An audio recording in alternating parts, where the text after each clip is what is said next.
नमस्कार दोस्तों विवेक IT classes में आपका बहुत बहुत स्वागत है। दोस्तों आज के इस वीडियो में हम टैली प्राइम के इंट्रोडक्शन के बारे में बात करेंगे। तो चलिए दोस्तों स्टार्ट करते हैं। दोस्तों जैसा कि आपको पता ही है कि टैली का जो पुराना सॉफ्टवेयर था वो टैली ERP 9 के नाम से आता था, बट यहाँ पर अब टैली का नाम चेंज कर दिया गया है। यहाँ पर इसका नाम रखा गया है टैली प्राइम। तो अब जो सॉफ्टवेयर टैली का आ रहा है वो टैली प्राइम के नाम से यहाँ पर आ रहा है। दोस्तों यहाँ पर हमने टैली के कुछ टॉपिक्स को पहले से ही यहाँ पर टाइप कर लिया है, जिसमें हम आपको एक एक चीज के बारे में बताएंगे कि टैली ERP 9 और टैली प्राइम में क्या अंतर है, क्या क्या चेंजमेंट हुए हैं और कौन सा सॉफ्टवेयर टैली का बेस्ट है, टैली ERP 9 बेस्ट है या फिर टैली प्राइम। तो दोस्तों यहाँ पर सबसे पहला टॉपिक है कि टैली प्राइम हार्डवेयर रिक्वायरमेंट्स, यानी कि टैली प्राइम के लिए क्या क्या हार्डवेयर रिक्वायरमेंट्स हैं, यानी कि आपके पास आपके लैपटॉप पे, आपके डेस्कटॉप पे किस टाइप की हार्डवेयर होनी चाहिए टैली प्राइम के लिए। दोस्तों टैली प्राइम की हार्डवेयर रिक्वायरमेंट को जानने के लिए आपको सबसे पहले अपना ब्राउजर ओपन करना होगा और इसके बाद आपको गूगल ओपन करना होगा। गूगल को ओपन करने के बाद आप यहाँ पर सर्च करेंगे टैली प्राइम डाउनलोड, एंटर कर देंगे। एंटर करने के बाद यहाँ पर आप देख सकते हैं कि यहाँ पर डाउनलोड लिख के आ रहा है, तो यहाँ पर क्लिक करेंगे। क्लिक करने के बाद ये टैली की ऑफिशियल साइट जो आपके सामने ओपन हो गई है और यहाँ पर देखिए टैली का नाम लिख के आ रहा है टैली प्राइम, और यहाँ पर इसका ये आइकन बन के आ रहा है कि टैली प्राइम का जो आइकन है वो इस तरीके का होगा। और इसके बाद यहाँ पर देखिए येलो कलर का बटन बना हुआ है जिसमें डाउनलोड लिखा हुआ है। यहाँ से आप टैली प्राइम को डाउनलोड कर सकते हैं और इसके ठीक नीचे अगर आप जाएंगे तो यहाँ पर छोटा सा नोट लिखा हुआ है और इसमें लिखा हुआ है सपोर्ट विंडोज 7 और लेटर 64-बिट OS विद 64-बिट प्रोसेसर। यानी कि दोस्तों यहाँ पर टैली प्राइम को डाउनलोड करने के लिए आपके पास 64-बिट का OS 64-बिट के प्रोसेसर के साथ होना चाहिए और आपके सिस्टम में कम से कम विंडोज 7 तो होनी ही चाहिए। इससे नीचे के किसी भी वर्जन में टैली प्राइम इंस्टॉल नहीं हो पाएगा। तो दोस्तों यहाँ पर आप कैसे पता करेंगे कि आपका जो कंप्यूटर है वो 64-बिट का है या फिर 32-बिट का है। तो यहाँ पर हम आपको बताएंगे कि कैसे चेक करेंगे कि हमारा कंप्यूटर 64-बिट का है या फिर 32-बिट का है। इसको चेक करने के लिए आप अपने डेस्कटॉप की स्क्रीन पे आएंगे और यहाँ पर आने के बाद आपके डेस्कटॉप पे एक कंप्यूटर का आइकन बना होगा, उस पर राइट क्लिक करेंगे। राइट क्लिक करने के बाद नीचे प्रॉपर्टीज आपको दिखाई देगा, इस पे क्लिक करेंगे। इस पे क्लिक करने के बाद ये आपके कंप्यूटर की बेसिक इंफॉर्मेशन यहाँ पर ओपन हो जाएगी। दोस्तों अगर डेस्कटॉप पे आपके कंप्यूटर का आइकन नहीं है तो आपको परेशान होने की जरूरत नहीं है।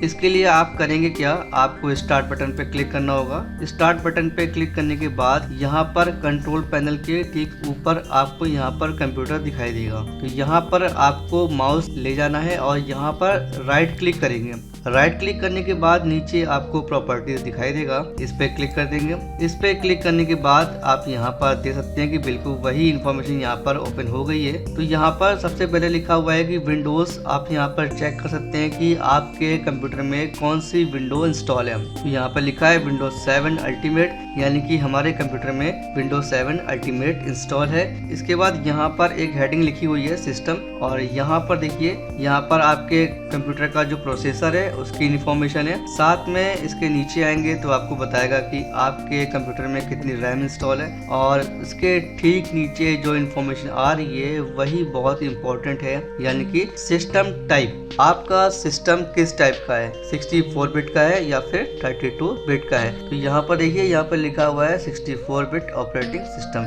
यानी कि हमारा जो कंप्यूटर है वो 64-बिट का है और इसमें 64-बिट वाला ही ऑपरेटिंग सिस्टम इंस्टॉल है। तो दोस्तों इस तरह से आप अपने कंप्यूटर में या अपने लैपटॉप में, अपने डेस्कटॉप में चेक कर सकते हैं कि आपके कंप्यूटर में कितने बिट का ऑपरेटिंग सिस्टम इंस्टॉल है। अब दोस्तों बात करते हैं कि टैली प्राइम को डाउनलोड कैसे करते हैं। तो डाउनलोड करने के लिए हम वापस से अपने ब्राउज़र पे आ गए हैं और मैंने अभी आपको बताया था कि यहाँ पर येलो कलर का बटन आपको दिखाई दे रहा है जिसमें कि डाउनलोड लिख के आ रहा है। इस पे आपको क्लिक करना होगा। क्लिक करने के बाद यहाँ पर इसको सेव कर लेंगे, क्योंकि यहाँ पर सेव का ऑप्शन इसलिए आ रहा है क्योंकि मैंने यहाँ पर मोज़िला फायरफॉक्स इस्तेमाल किया है। तो यहाँ पर सेव फाइल पे क्लिक कर देंगे। जैसे ही क्लिक करेंगे यहाँ पर देखिए छोटा सा एरो आ रहा है जो नीचे की तरफ बना हुआ है, इस पे क्लिक करेंगे। इस पे क्लिक करने के बाद यहाँ पर देखिए सेटअप और ब्रैकेट में 2 लिखा हुआ है। दोस्तों यहाँ पर ब्रैकेट में 2 इसलिए लिखा हुआ है क्योंकि यहाँ पर हम टेली प्राइम को 2 बार पहले से ही डाउनलोड कर चुके हैं। यानी कि जब हमने पहली बार डाउनलोड किया तो केवल सेटअप लिख के आया, और जब दूसरी बार फिर से डाउनलोड किया तो यहाँ पर सेटअप 1 लिख के आया था।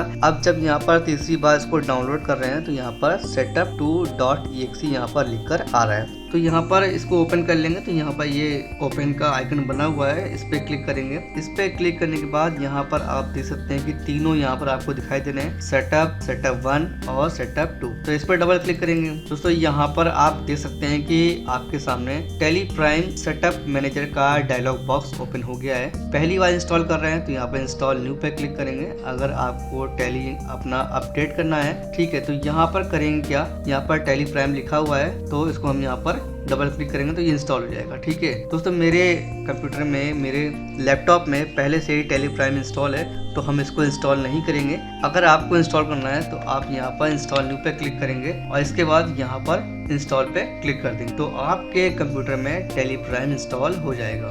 अब दोस्तों बात कर लेते हैं कि जब टेली प्राइम इंस्टॉल हो जाएगा तो उसका जो आइकन है वो डेस्कटॉप पे किस तरीके का आएगा।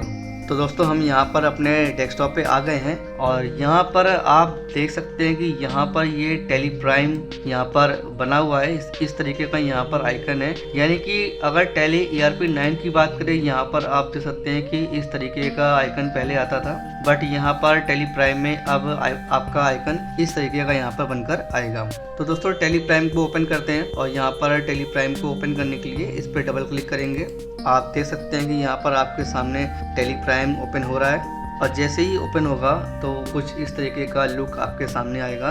और अगर आपने टेली प्राइम का लाइसेंस ले रखा है तो आप यहाँ पर एक्टिवेट न्यू लाइसेंस पे क्लिक करेंगे, या फिर अगर आपने पहले से ही लाइसेंस ले रखा है या तो उसको आपको रीएक्टिवेट करना है तो यहाँ पर रीएक्टिवेट कर सकते हैं अपने पहले से ही बने हुए लाइसेंस को, या फिर नेटवर्क के थ्रू अगर आपको लाइसेंस लेना है तो यहाँ पर नेटवर्क के थ्रू यहाँ पर लाइसेंस के जरिए एक्टिवेट कर सकते हैं। तो दोस्तों यहाँ पर फिलहाल हम कंटिन्यू एजुकेशनल मोड पे आएंगे क्योंकि हमें यहाँ पर लाइसेंस नहीं लेना है। तो यहाँ पर एजुकेशनल मोड पे क्लिक करेंगे। क्लिक करने के बाद यहाँ पर जो भी पहले से कंपनी बनी थी उसका यूजर नेम और पासवर्ड यहाँ पर पूछ रहा है। अगर हमने यूजर नेम पासवर्ड नहीं डाला था तो यहाँ पर वो कंपनी अपने आप वहाँ पर ओपन हो जाती। तो यहाँ पर एस्केप कर देंगे। एस्केप करने के बाद यहाँ पर देखिए लिस्ट ऑफ कंपनीज पहले से आ रही है और यहाँ पर लिखा हुआ है कि डेटा, पाथ नेम, नंबर और यहाँ पर पीरियड, यानी कि कंपनी का जो आपका पाथ है वो यहाँ पर शो करेगा। टेली सी ड्राइव के अंदर टेली ERP9 और के अंदर डेटा, तो उसके अंदर की यहाँ पर जितनी भी कंपनियां थी वो यहाँ पर शो हो रही है। यानी कि हमने जब टेली ERP9 पे कंपनियां बनाई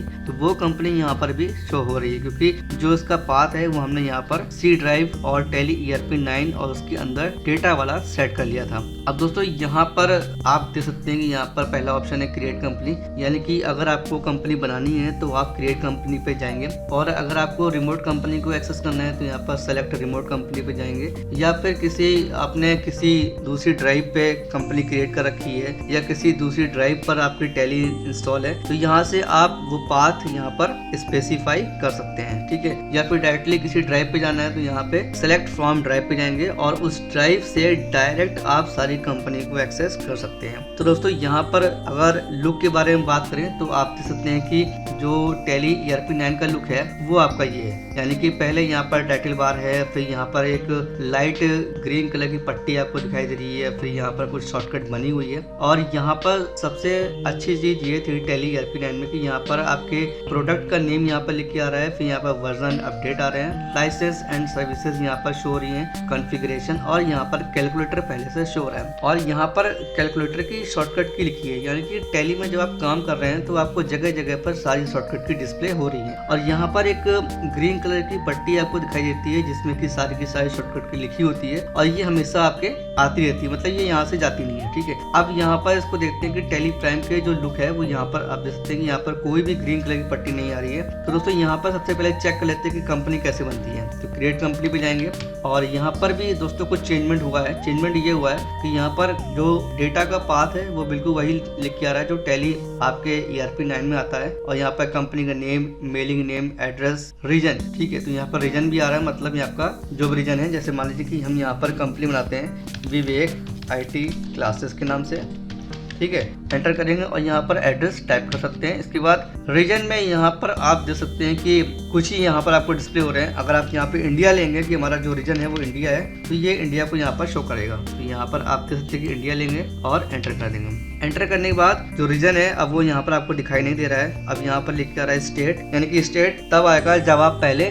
रीजन को सेलेक्ट कर लेंगे। तो यहाँ पर स्टेट हमारा है उत्तर प्रदेश, तो यू को टाइप करेंगे और यहाँ से लेंगे उत्तर प्रदेश, ठीक है। दोस्तों यहाँ पर एक बहुत ही अच्छी बात है कि यहाँ पर हर जगह आपको क्रिएट करने का ऑप्शन टेली प्राइम में दिया गया है। यानी कि अगर आपके पास कोई स्टेट है जो इस लिस्ट में नहीं है, ठीक है, और आप वो स्टेट बनाना चाहते हैं, तो यहाँ पर आप देख सकते हैं कि यहाँ पर न्यू स्टेट लिख के आ रहा है। तो आप एंटर करेंगे और यहाँ पर एक नया स्टेट आप यहाँ पर टाइप कर सकते हैं। मतलब जो ERP9 में ये चीज नहीं थी कि आप एक नया स्टेट क्रिएट कर सके, बट टेली प्राइम में यहाँ पर आपको दिया गया है, यहाँ पर आप एक नया स्टेट क्रिएट कर सकते हैं। तो चलिए यहाँ पर स्टेट को ले लेते हैं। इसके बाद pin code, telephone number, mobile, fax number, email, website, ये सारी चीजें आप यहाँ पर टाइप कर सकते हैं। दोस्तों यहाँ पर आप एक चीज देखिए कि यहाँ पर फाइनेंशियल ईयर बिगिनिंग फ्रॉम तो दिया है और बुक्स बिगिनिंग फ्रॉम भी दिया गया है, लेकिन यहाँ पर टेली ERP9 की तरह यहाँ पर आपको पासवर्ड नहीं दिया गया है। चलिए देखते हैं टेली ERP9 में। तो यहाँ पर अगर टेली ERP9 में अगर हमें कंपनी बनानी है तो पहले इस कंपनी को बंद कर देंगे और यहाँ पर क्रिएट कंपनी में जाएंगे और जैसे ही जाएंगे तो यहाँ पर आप देख सकते हैं यहाँ पर लिख के आ रहा है डायरेक्टरी, मतलब हमारी जो कंपनी का पाथ है वो यहाँ पर है, और name, mailing name, address, country, phone number, mobile number, fax, email, website, financial year, और यहाँ पर देखिए सिक्योरिटी कंट्रोल का ऑप्शन यहाँ पे दिया गया है, पासवर्ड का ऑप्शन यहाँ पे दिया गया है, जबकि टेली प्राइम में यहाँ पर कहीं पर भी पासवर्ड का ऑप्शन आपको नहीं दिया गया है। मतलब आप सोच रहे होंगे कि यहाँ पर पासवर्ड का ऑप्शन नहीं दिया गया है, तो क्या टेली प्राइम में ये पासवर्ड का ऑप्शन हटा दिया गया है, तो हमारा डेटा कैसे सिक्योर होगा, हम पासवर्ड कैसे एंटर करेंगे। तो उसके लिए आपको यहाँ पर परेशान होने की जरूरत नहीं है। इसको सेव करेंगे। सेव करने के बाद जैसे ही आप सेव करेंगे तो यहाँ पर आपके सामने ये ऑप्शन ओपन हो जाएंगे, यानी कि F11 का जो ऑप्शन था टेली ERP9 में, वो कंपनी बनाने के बाद आप उसको चेंज कर सकते थे, बट यहाँ पर कंपनी बनाने के बाद आपसे ये सारी चीज़ें पूछेगा कि आपको कौन कौन सी चीज़ें यहाँ पर पहले से ही यस करना है या फिर आपको नो करना है। अगर आपको GST यस करना है तो GST कर लीजिए, TDS आपको यस करना है तो TDS यस कर लीजिए। हालांकि आप बाद में भी कर सकते हैं, फिलहाल इसको यहाँ पर सेव कर देंगे। तो दोस्तों इस तरह से आपने देखा कि यहाँ पर टेली प्राइम में आपकी कंपनी क्रिएट हो गई है और यहाँ पर करंट पीरियड, करंट डेट और नेम ऑफ कंपनी और डेट ऑफ लास्ट एंट्री, यहाँ पे सारी चीज़ें आपको शो हो रही हैं। और जो चेंजमेंट हुआ है, यानी कि अगर आपको बाद में पासवर्ड एंटर करना है तो इसके लिए आपको यहाँ पर जहाँ पर आप देख सकते हैं कि कंपनी लिखा हुआ है और कंपनी के आगे के और के के नीचे सिंगल अंडरलाइन। दोस्तों मैंने आपको पहले ही बताया है, टैली में अगर किसी भी लेटर के नीचे सिंगल अंडरलाइन है तो उसे हम ऑल्ट के साथ इस्तेमाल करेंगे। तो यहाँ पर ऑल्ट प्लस के करेंगे। तो जैसे ही हमने यहाँ पर ऑल्ट प्लस के किया, आप देख सकते हैं कि यहाँ पर बहुत सारे ऑप्शन आपको दिखाई दे रहे हैं, क्रिएट का, ऑल्टर का और सेलेक्ट आपका शर्ट कंपनी का दिखा दे रहा है। और यहाँ पर लिखा है कनेक्ट, फिर रिमोट एक्सेस, ब्राउजर एक्सेस, और फीचर के नीचे आपको दिखाई दे रहा होगा सिक्योरिटी और टेली वॉल्ट, यानी कि आप यहाँ पर जाके टेली वॉल्ट पासवर्ड सेट कर सकते हैं और आप चाहे तो यहाँ पर सिक्योरिटी भी जाके अपना यूजर नेम और पासवर्ड सेट कर सकते हैं। तो यहाँ पर सिक्योरिटी भी जाएंगे और सिक्योरिटी पे जाने के बाद control user access to company data, इसको यस कर देंगे। यस करने के बाद आपसे पूछ रहा है यूजर नेम, एडमिनिस्ट्रेटर और पासवर्ड, तो आप यहाँ पर टाइप कर दीजिए। जैसे मान लीजिए हमने यहाँ पर यूजर नेम टाइप किया विवेक और पासवर्ड भी हमने यहाँ पर विवेक ही यहाँ पर सेट कर दिया। कंफर्म पासवर्ड भी यहाँ पर टाइप कर देंगे विवेक और इसको सेव कर देंगे। दोस्तों यहाँ पर आपसे पूछ रहा है कि email ID for browser access, तो यहाँ पर आपको ईमेल आईडी एंटर करनी होगी। तो यहाँ पर हम अपनी ईमेल आईडी को टाइप कर देंगे और इसको यहाँ पर एक्सेप्ट करा देंगे। तो दोस्तों इस तरह से आपकी कंपनी में पासवर्ड सेट हो गया है। तो दोस्तों आपने देखा कि यहाँ पर थोड़ा सा चेंजमेंट तो हुआ है टेली प्राइम में कि कंपनी पहले बनेगी और पासवर्ड बाद में आप एंटर कर सकते हैं, जबकि टेली ERP9 में ऐसा नहीं था। वहाँ पर हम कंपनी को क्रिएट करते समय ही पासवर्ड को एंटर कर सकते थे और अपनी कंपनी में सिक्योरिटी लगा सकते थे। दोस्तों यहाँ पर अगर बैकअप लेना है तो बैकअप के लिए भी आपको यहाँ पर देखिए, यहाँ पर लिखा हुआ डेटा, तो डेटा में Y लिखा हुआ है, तो ऑल्ट के साथ Y को प्रेस करेंगे तो यहाँ पर लिखा बैकअप एंड रिस्टोर, यानी कि आप चाहें तो यहाँ से बैकअप ले सकते हैं और यहीं से डेटा को रिस्टोर कर सकते हैं। इसके बाद दोस्तों यहाँ पर गेटवे ऑफ टेली आपका पूरा चेंज हो गया है, क्योंकि यहाँ पर आप जैसे कि मास्टर्स है, फिर ट्रांजेक्शन है, फिर आपका यूटिलिटीज है, रिपोर्ट है और क्विट है। तो मास्टर में देखिए 3 ऑप्शन, यानी कि क्रिएट, ऑल्टर और चार्ट ऑफ अकाउंट, जबकि ERP9 में अगर आप जाते हैं तो यहाँ पर आप देख सकते हैं कि गेटवे ऑफ टैली में मास्टर्स के बाद हमने अकाउंट्स इन्फो पे जाएंगे। अकाउंट्स इन्फो पे जाने के बाद आपको दिखाई देगा ग्रुप्स, लेजर, वाउचर टाइप्स, और इसके बाद जैसे मान लीजिए कि आप लेजर पे गए, ठीक है, तो लेजर के अंदर आपको दिखाई दे रहे होंगे क्रिएट, डिस्प्ले और ऑल्टर का ऑप्शन, ठीक है। बट यहाँ पर टैली प्राइम के बारे में अगर बात की जाए तो क्रिएट का मतलब आपको क्या बनाना है, तो क्रिएट पे जब जाएंगे तो इसके अंदर आपको सारी चीजें दी गई, मतलब ग्रुप बनाना है तो ग्रुप पे जाएंगे, और लेजर क्रिएट करना है तो लेजर पे, करेंसी, वाउचर टाइप, मतलब ये चीज थोड़ी अच्छी है दोस्तों यहाँ पर कि हमें काम बहुत आसानी से करना है कि क्रिएट करना है। क्रिएट का मतलब होता है कि क्या बनाना है, तो उसके अंदर सारी चीजें आपको यहाँ पर दी गई हैं, stock group, stock category, stock item, unit, location, ऐसी चीजें आपको यहाँ पर दी गई हैं। और ऑल्टर का मतलब होता है कि आपको चेंज करना है, ठीक है। तो यहाँ पर डिस्प्ले का कोई मतलब नहीं होता है कि डिस्प्ले आपको देखना केवल आपको दिखा सकता है, लेकिन डिस्प्ले में हम कोई भी चीज चेंज नहीं कर सकते हैं, जबकि अगर हमें चेंज करना है तो हम ऑल्टर पे जाके चेंज कर सकते हैं। तो इसीलिए यहाँ पर इसको रिमूव किया गया है और यहाँ पर ऑल्टर का इस्तेमाल किया गया है, ठीक है। तो यहाँ पर ऑल्टर कर सकते हैं, और यहाँ पर देखिए चेंज कंपनी चेंज करना है, एक्सपेंड ऑल कर दीजिए, तो आपको सारी चीजें यहाँ पर दिखाई देंगी। अकाउंटिंग मास्टर और उसके अंदर जितनी भी चीजें हैं, इन्वेंट्री मास्टर, स्टैट्यूटरी डिटेल्स, वो सारी चीजें यहाँ पर आपको डिस्प्ले होंगी। और यहाँ पर अगर बात की जाए कि ट्रांजेक्शंस में, तो यहाँ पर वाउचर यहाँ पे लिख किया रहा है, जबकि टैली ERP 9 में अगर आप जाते हैं तो यहाँ पर ट्रांजेक्शन लिखा आता है, और आपको दो वाउचर यहाँ पर दिखाई देते हैं, अकाउंटिंग वाउचर और इन्वेंट्री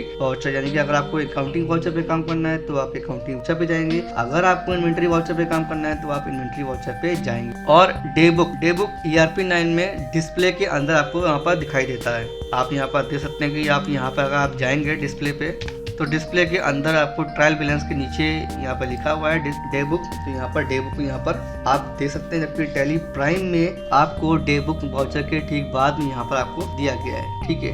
बैंकिंग अपनी जगह सही है और रिपोर्ट में बिल्कुल वैसे ही है, लेकिन यहाँ पर डिस्प्ले पहले लिख के आता था, तो अब यहाँ पर डिस्प्ले जगह डिस्प्ले मोर रिपोर्ट लिख के आता है, और इसके अंदर भी आपको यहाँ पर डे बुक दिखाई दे रहा है। दोस्तों यहाँ पर एक बहुत ही अच्छी चीज मैं आपको बता देना चाहता हूँ कि जैसे मान लीजिए कि आप टैली प्राइम पे काम कर रहे हैं, तो अगर आपको कहीं पर कुछ भी बनाना है तो टैली ERP 9 में वहाँ पर Alt+C का इस्तेमाल करना होता है हमको, बट यहाँ पर आपको क्रिएट का ऑप्शन हर जगह आपको दिया गया है। तो मान लीजिए कि हम यहाँ पर क्रिएट पे गए और डायरेक्टली हमने यहाँ पर स्टॉक आइटम क्रिएट किया, ठीक है। अब यहाँ पर हमने पहला स्टॉक आइटम बना लिया पार्ले जी। इसके बाद यहाँ पर गए अंडर पे, अंडर मतलब होता है स्टॉक ग्रुप, हमने नहीं बनाया, तो आप चाहें तो यहाँ पर Alt+C को यूज कर सकते हैं, लेकिन इसको यूज करने की जरूरत नहीं है। यहाँ पर आप देख सकते हैं कि राइट साइड में क्रिएट का आपको ऑप्शन दे रखा है, जैसे ही आप क्रिएट पे जाएंगे आप डायरेक्टली वहाँ पर क्रिएट कर सकते हैं। इसी प्रकार अगर मान लीजिए कि आपने यहाँ पर क्रिएट कर लिया है, मान लो यहाँ पर हम क्रिएट कर लेते हैं बिस्किट्स, ये यहाँ पे हमने स्टॉक ग्रुप को क्रिएट कर लिया है। इसके बाद आ गए यूनिट्स पे, तो यहाँ पर आप चाहें तो Alt+C का इस्तेमाल करिए, या फिर क्रिएट का ऑप्शन दिया गया है, आप यहाँ पे जाइए और आसानी से यहाँ पर जाकर आप अपने यूनिट को क्रिएट कर सकते हैं। दोस्तों ये बहुत अच्छी चीज है कि आपको टैली प्राइम में हर जगह क्रिएट का ऑप्शन दिया गया है। और एक चीज यहाँ पर हम आपको बता दें दोस्तों कि यहाँ पर आप सोच रहे होंगे कि यहाँ पर कैलकुलेटर नहीं दिया गया, मतलब कैलकुलेटर का मतलब होता है कि टैली ERP 9 में नीचे शॉर्टकट की लिखी होती थी कैलकुलेटर की, तो आप फटाक से ऑन कर लेते थे, Ctrl+N को प्रेस किया और कैलकुलेटर आपका ओपन हो गया है। बट यहाँ पर कैलकुलेटर के लिए आपको दो शॉर्टकट की याद करने की जरूरत नहीं है, आपको कैलकुलेटर के लिए केवल एक ही शॉर्टकट की याद रखनी है, Ctrl+N। यानी कि अगर आप Ctrl+N करेंगे तो देखिए यहाँ पर आपका कैलकुलेटर ऑन हो गया है, और फिर से अगर आप Ctrl+N कर देंगे तो ये बंद हो जाएगा। मतलब Ctrl+N से ही आपका कैलकुलेटर ऑन होगा और Ctrl+N से ही आपका कैलकुलेटर बंद होगा। इसके बाद दोस्तों यहाँ पर बात कर लेते हैं कि रिपोर्ट का। दोस्तों रिपोर्ट क्या होता है कि जैसे मान लीजिए कि हम लोग पहले ERP 9 में जब काम करते हैं तो काम करते वक्त हमें रिपोर्ट देखने के लिए अचानक से हमारा बॉस आता है और हमसे कहता है कि हमें ये रिपोर्ट देख के बताओ इसमें क्या है, तो हमें वापस से उस एंट्री को छोड़ के वापस आना पड़ता है और फिर हम डिस्प्ले जाते हैं, डिस्प्ले पे जाके फिर रिपोर्ट को देखते हैं। बट यहाँ पर देखिए एक बटन दिया गया है आपको, यहाँ पर बहुत ही अच्छा गो टू का ऑप्शन दिया गया है। तो जैसे ही आप गो टू पे क्लिक करेंगे तो यहाँ पर जाके आप किसी भी टाइम कोई भी रिपोर्ट को देख सकते हैं, मतलब डायरेक्टली किसी भी रिपोर्ट पर पहुंच सकते हैं। जबकि अगर टैली ERP 9 की बात करें तो यहाँ पर पहले हम डिस्प्ले पे जाएंगे, यहाँ पर देखिए लिखा डिस्प्ले पे जाने के बाद अकाउंट्स बुक पे गए, ठीक है, फिर हम कैश बैंक देखेंगे, फिर लेजर देखेंगे, cell register, purchase register. But यहाँ पर आप देख सकते हैं कि टैली प्राइम में क्या हो रहा है कि जैसे आप यहाँ पर Alt+G का इस्तेमाल करेंगे, Alt+G का जैसे आप इस्तेमाल करेंगे यहाँ पर आप देख सकते हैं कि रिपोर्ट आ रही है। अगर इसको हम एक्सपेंड करते हैं, यहाँ पर एक्सपेंड कर दें तो यहाँ पर सारी चीजें यहाँ पर आपको दिखाई देंगी। ठीक है, तो जितनी चीजें यहाँ पे आ रही हैं आप यहाँ पर सारी चीजें देख सकते हैं। मतलब जीएसटी की रिपोर्ट टू बी टैक्सेस आपने इस्तेमाल किए हैं, चाहे वो टीडीएस हो, जीएसटी हो, जो आपने यस कर रखा है उसको भी यहाँ पर आप रिपोर्ट के तौर पे देख सकते हैं। तो दोस्तों है ना, ये बहुत अच्छी चीज की कहीं पर भी काम कर रहे हैं और काम करते वक्त अगर आपको किसी भी रिपोर्ट पे आना है तो सिर्फ और सिर्फ आपको GoTo पे जाना है और GoTo पे जाने के बाद आप किसी भी रिपोर्ट को तुरंत देख सकते हैं। अब दोस्तों बात कर लेते हैं कि यहाँ पर आप देखते हैं कि जैसे हम यहाँ पर वाउचर पे गए और वाउचर पे जाने के बाद आप यहाँ पर पेमेंट वाउचर पे गए हैं और यहाँ पर सप्लायर रेफरेंस नंबर शो कर रहा है। तो यहाँ पर देखिए कि डबल एंट्री मोड है। अब आप सोच रहे होंगे कि सिंगल एंट्री मोड करना है हमें, तो आप जैसे ही आप यहाँ पर F12 करेंगे तो F12 को प्रेस करने के बाद यहाँ पर देखिए कि सिंगल एंट्री को या डबल एंट्री को बंद करने का यहाँ पे आपको ऑप्शन नहीं दिया गया है। यानी कि कैसे आप चेंज करेंगे कि हमें सिंगल एंट्री मोड पे काम करना है या फिर डबल एंट्री मोड पे काम करना है। तो दोस्तों उसके लिए आपको यहाँ पर परेशान होने की जरूरत नहीं है। आपके सामने देखिए राइट साइड पे यहाँ पर चेंज मोड का ऑप्शन दिखाई दे रहा है। ठीक है, यानी कि डबल अंडरलाइन बनी हुई है एच के नीचे। तो किसी भी लेटर के नीचे अगर डबल अंडरलाइन है तो उसे हम कंट्रोल की के साथ इस्तेमाल करते हैं। तो यहाँ पर जाएंगे, चेंज मोड पे जैसे ही क्लिक करेंगे तो यहाँ पर देखिए आपके सामने लिखा हुआ है कि डबल एंट्री और सिंगल एंट्री। तो यहाँ पर डबल एंट्री पहले से थी, हम यहाँ पर सिंगल एंट्री पे जाएंगे और एंटर कर देंगे। तो दोस्तों आप यहाँ पर देख सकते हैं कि यहाँ पर हम लोग सिंगल एंट्री मोड पे आ गए हैं। इसी प्रकार अगर आपको डबल एंट्री मोड करना है तो फिर से इस पे क्लिक करेंगे और डबल एंट्री मोड पे जाके एंटर कर देंगे। तो इस तरह से वाउचर एंट्री में आप सिंगल एंट्री मोड और डबल एंट्री मोड को एक्टिवेट और डीएक्टिवेट कर सकते हैं। दोस्तों वैसे तो टेली प्राइम में बहुत सारे चेंजेस हुए हैं, तो एक वीडियो में सारे चेंजेस को बता पाना पॉसिबल नहीं है। मैं आपको अगले वीडियो में कुछ चेंजेस के बारे में बताऊंगा। तब तक के लिए दोस्तों बहुत बहुत धन्यवाद। मिलते हैं अगले वीडियो में एक नए टॉपिक के साथ। तब तक के लिए जय हिंद।